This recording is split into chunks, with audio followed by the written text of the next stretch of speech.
Salam Pancasila. Kita jumpa lagi di Teropol. Teropong politik, meneropong hiruk pikuk isu-isu politik dan masalah-masalah sosial dari sudut desa yang sunyi. Ya, sahabat Teropol, saat ini kita mencoba lagi untuk meneropong hubungan antara PDIP dan Gibran Rakabuming Raka, Wakil Presiden Republik Indonesia yang saat ini sedang menjabat. PDI tak berdaya hadapi Gibran seorang diri. Ya, rupa-rupanya Gibran cukup tangguh bagi PDIP. Terbukti gugatan demi gugatan yang dilakukan oleh PDIP terhadap Gibran Rakabuming Raka satu persatu berguguran. Yang paling terakhir adalah gugatan pencalonan Gibran Rakabuming Raka sebagai wakil presiden ke PT UN Jakarta. Ya, PDIP menggugat pencalonan Gibran karena masalah umur dan dia tidak layak untuk menjadi wakil presiden dalam pandangan PDIP. Tapi baru saja Hakim Pengadilan Tinggi di Jakarta membacakan hasil keputusannya bahwa apa yang digugat oleh PDIP tidak mendasar, sehingga tentu saja itu akan terus melanggengkan Gibran Rakabuming Raka menjadi wakil presiden Republik Indonesia. Ya, kita tahu bahwa Gibran Rakabuming Raka adalah kader PDIP dan sekaligus kader yang membakar rumahnya sendiri. Ya, bersama dengan Pak Jokowi, Gibran Rakabuming Raka keluar dari PDIP lalu kemudian mencalonkan diri menjadi wakil presiden mendampingi Prabowo. Nah, pencalonan Gibran dalam Pilpres yang lalu sangat kontroversi.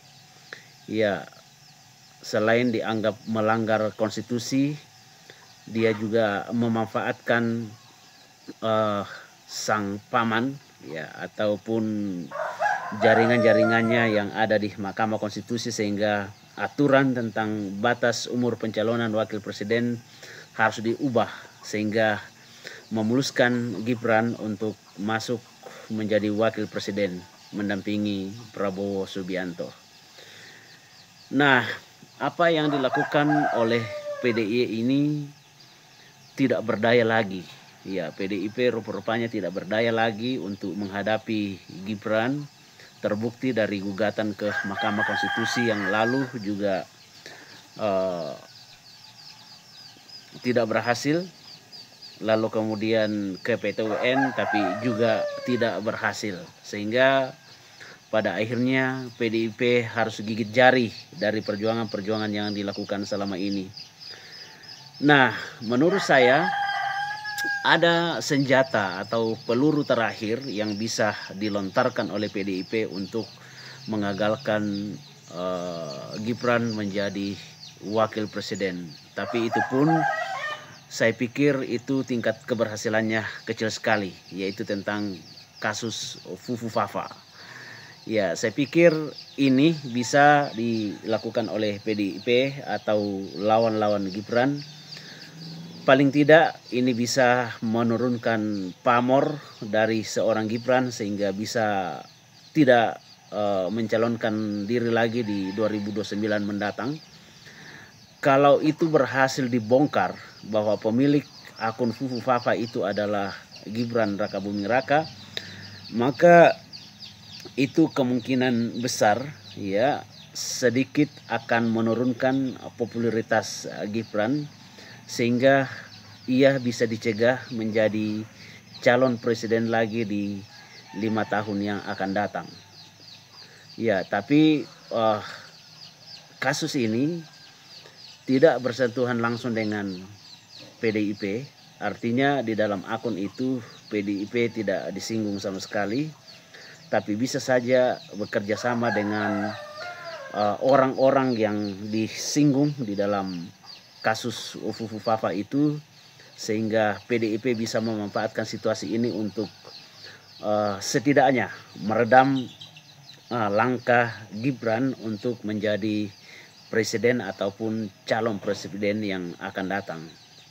Oleh karena melihat tangguhnya Gibran berhadapan dengan PDIP, terbukti dari beberapa kasus hukum yang sudah dilakukan atau diajukan oleh PDIP ke pengadilan maupun ke Mahkamah Konstitusi, tetapi juga tidak berhasil, termasuk melalui kampanye-kampanye yang dilakukan di masa kampanye Pilpres yang lalu, juga tidak berhasil menghentikan langkah Gibran untuk menjadi calon atau menjadi wakil presiden Republik Indonesia mendampingi Prabowo Subianto.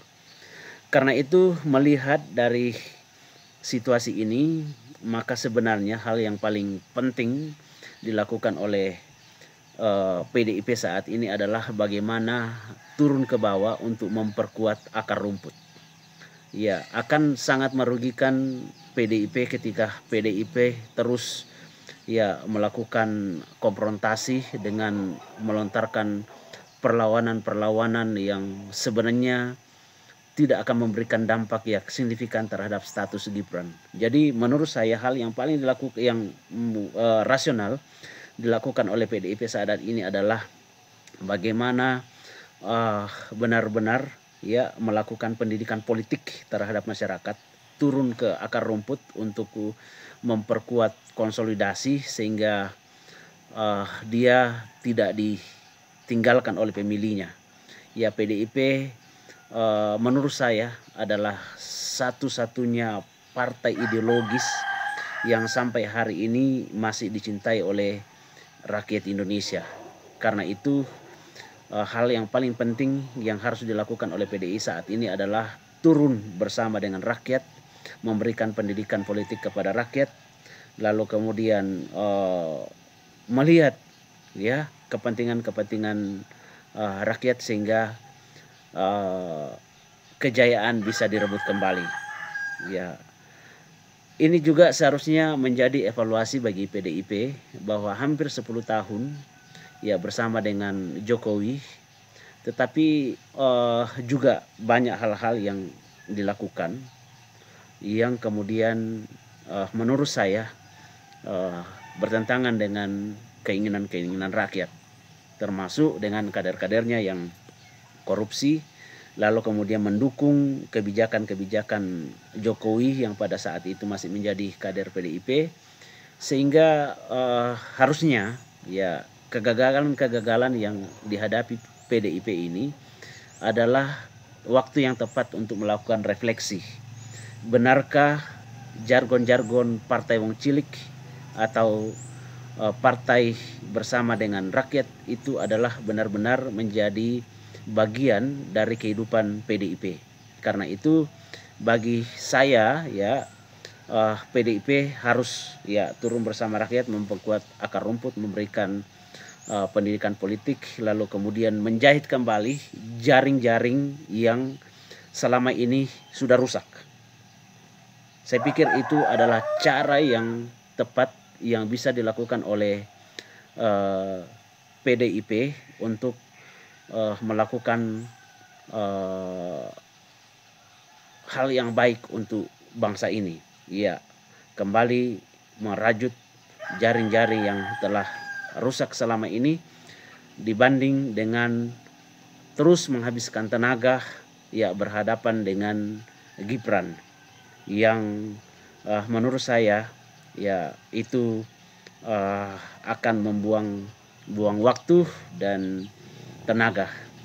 Karena itu PDIP kita berharap bersama dengan rakyat, berjuang bersama dengan rakyat, memberikan politik yang baik untuk rakyat, lalu kemudian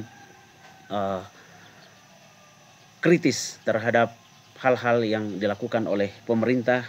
Karena itu kita berharap PDIP menjadi oposisi bersama rakyat. Karena itu tetap diteropol Salam Pancasila.